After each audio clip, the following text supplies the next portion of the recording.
Anda kembali menyaksikan dua sisi, saya ingin langsung ke Bang Rudi. Bang Rudi tadi kan kayaknya ada dua hal betul yang Anda soroti gitu. Yang pertama ketika berbicara soal efektivitas dengan adanya penunjukan Mensesnek menjadi juru bicara Presiden, kemudian Hasan Nasbi ditarik kembali sebagai Kepala Kantor Komunikasi Kepresidenan, itu yang tadi Anda soroti. Berikutnya kepercayaan publik terhadap PCO saat ini. Boleh, silakan tanggapannya.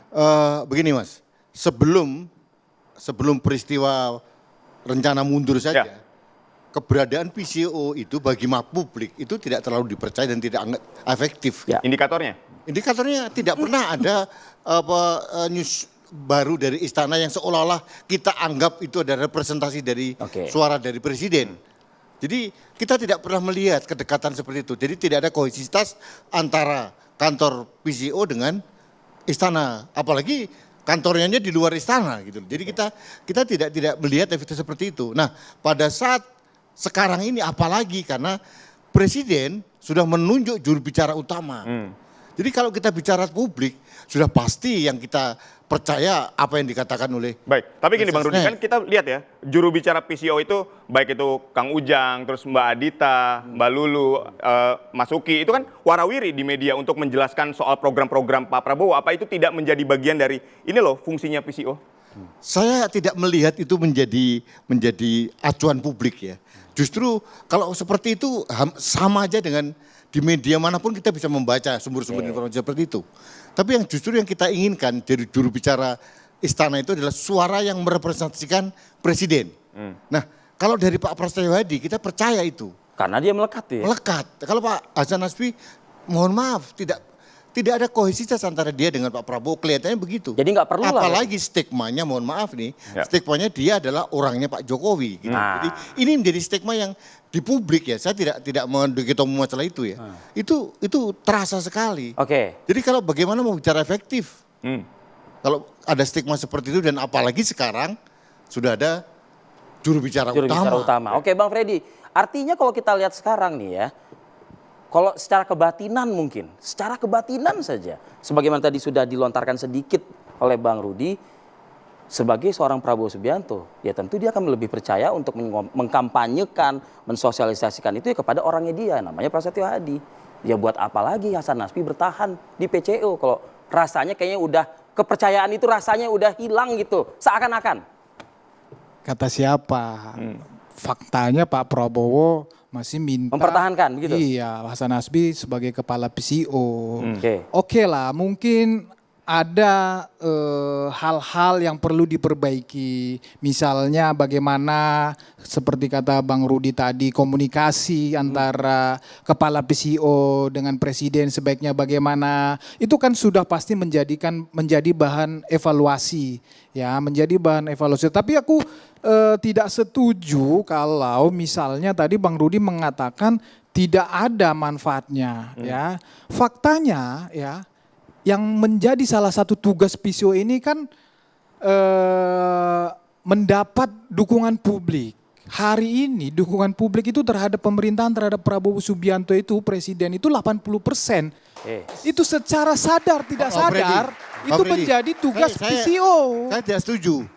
Dukungan pemerintah tinggi memang, tapi saya tidak meyakini ada kontribusi dari PCO. Ya silahkan saja, Bang Rudi boleh. Boleh adanya PCO kemarin itu malah agak sedikit mengurangi. Malah downgrade gitu? Mendowngrade presiden, menurut saya itu. Ya silahkan saja, tetapi fungsi dan tugasnya PCO itu yaitu mendapatkan dukungan publik salah satunya.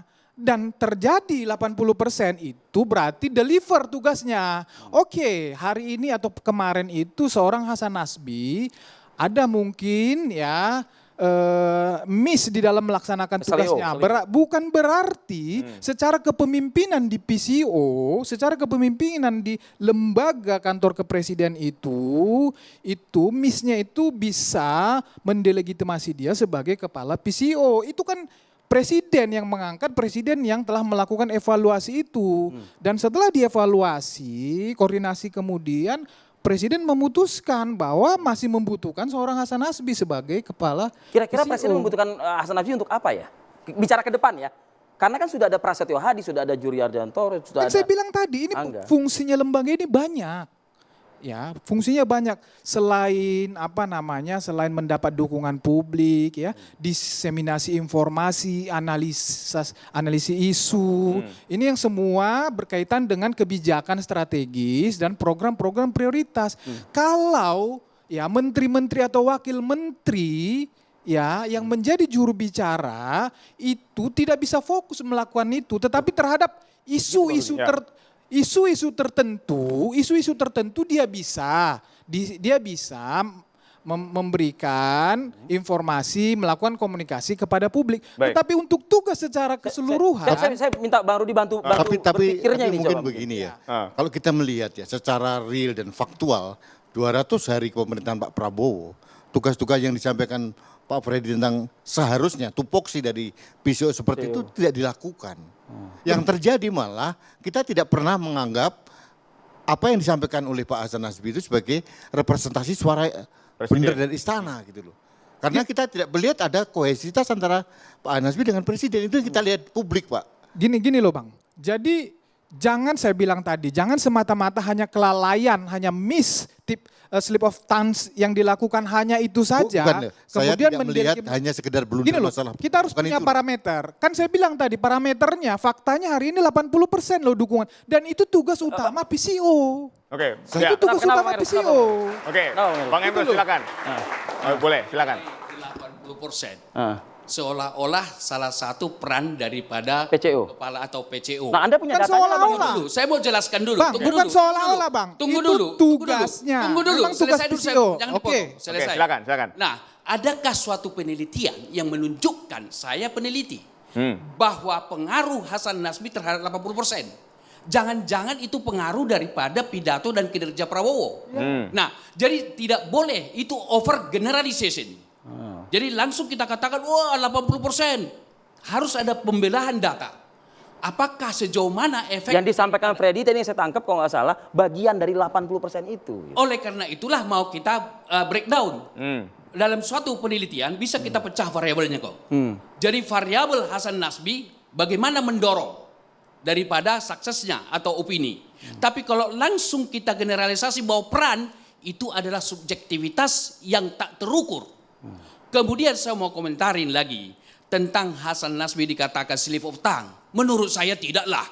Saya mau buktikan satu. Ketika Bahlil mengatakan bahwa gas 3 kg tidak boleh dipengecer, Hasan Nasbi langsung mendukung. Buktinya bahwa Hasan Nasbi tidak melakukan analisis. Untung Presiden Prabowo menganulir. Nah, inilah contoh daripada juru bicara Presiden yang tidak melakukan analisis. Apakah itu slip of tongue? Oke. Kemudian, satu lagi. Apakah slip of tongue yang sudah dikritik tentang masaklah kepala babi itu? Oke. Itu yang menjadi polemik. Saya terus terang. Saya sebagai seorang komunikolog, sorry to say, dia masih perlu belajar tentang komunikasi. Oke. Boleh jadi backgroundnya bukan Oke. komunikasi. Jadi ini Atau bukan, Bang Yandar Sam bukan juga bisa slip of mendapat. tongue. Gini. Sebelum Oke, Bang boleh, silakan. gini, salah menanggapi beliau nih, bukan saya bilang itu gara-gara Hasan Nasbi 80%, bukan. Tetapi salah satu tugas dan tugas utama PCO itu memang mendapatkan dukungan publik itu. Oke. Opini publik memang itu, dan faktanya hari ini saya bilang ya itu kan memang kinerja pemerintah secara keseluruhan termasuk Presiden Prabowo, tetapi program-program itu yang mendiseminasi itu tugas PCO semua, kebijakan strategis ya, program-program yang prioritas itu tugas PCO memang. Dan hari ini masyarakat suka terhadap program-program kerakyatan Baik, itu. jadi ada peran PCO di 80% itu. Iya menurut jelas, Anda. dan itu tugas utamanya dia. Bukan saya bilang itu karena Hasan Nasbi, bukan. Artinya bukan overclaim ya? Bukan gitu loh, ada parameternya. Saya mau menyampaikan itu. Jangan dinafikan gara-gara ya ada kejadian Tempo. Jangan dinafikan peran-peran yang sudah, itu kan tim tadi, ada juru bicara ini, juru bicara ini, juru bicara ini. Itu kan semua tim, kemudian ada di media sosial, ada di media seperti media mainstream, itu kan semua satu rangkaian. Itu yang mau saya Ini sampaikan. satu hal Bang Freddy ya, ini mungkin salah satu evaluasi juga. Baik. Bagaimana seorang kepala PCO harus memusuhi dalam tanda kutip ya, meskipun dikatakan itu salah, blunder, masalah kepala babi itu. Itu kan Tempo itu kan media yang paling kritis pada pemerintah. Bagaimana dia merespon seperti itu? Itu yang membuat kita ragu-ragu kapasitas. Bang, saya sepakat. Orang itu. Saya sepakat terhadap hal itu. Saya sepakat. Itu satu. Yang kedua, kasus yang Balil tadi Mas Hazimus katakan. Ternyata apa yang disampaikan oleh Hasan Beda dengan Prabowo. beda dengan Prabowo. Bagaimana kita bisa menyikapi bahwa apa yang dikatakan oleh kepala PCO adalah representasi suara istana, itu yang kita ragukan. Gini, saya sepakat ya hal yang disampaikan konteksnya Tempo itu ya Hasan Nasbi kurang pas di situ, kurang tepat. Harusnya memang dia sebagai kepala PCO memposisikan dia sebagai pejabat pemerintah. Ya mungkin selama ini beliau terbiasa hanya di pihak ya bertarung ya sehingga yang lain dianggap lawan. Harusnya tidak bisa seperti saya sepakat untuk itu. Makanya ada evaluasi untuk perbaikan.